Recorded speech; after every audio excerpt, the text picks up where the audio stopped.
Hey, this is Matt from Brazen and Bold Productions, and today we are going to paint a Quantum Deathclaw.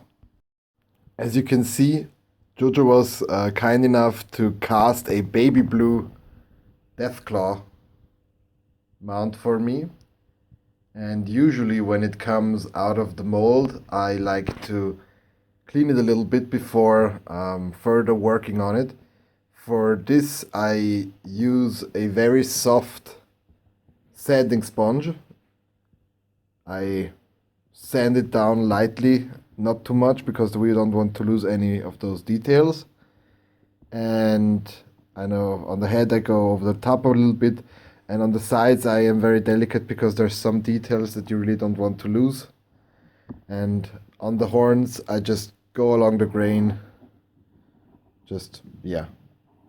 I can show it because one hand is holding the camera and the other one is busy doing this here. So after the sponge and after the sanding, I clean it off with some isopropanol.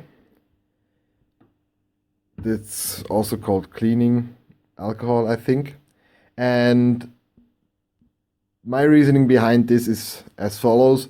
Sometimes during the casting process we use baby powder as a release agent, or sometimes we use mold release, which is a spray-on mold release, and it can leave a slightly waxy sheen, a waxy layer over the cast, so I try to get that off.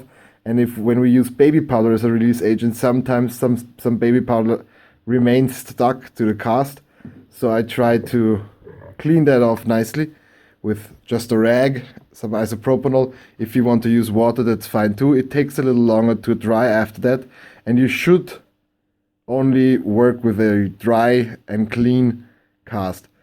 Excessive fat could ruin the paint job because fatty fingerprints, or if if you have some fatty foods around and you have it on your fingers, those can leave stains and marks on your paint job. So you should be wary of that. Or sometimes I even use gloves, so latex gloves, while I'm painting, if I'm painting something very delicate.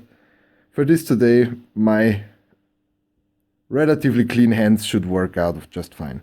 So we sanded it, we cleaned it. Now it's time to prime it. Okay, we're about ready to start priming our Deathclaw head. We will use a rattle can of black spray paint just to prime it with. And as always, breathing mask. Important.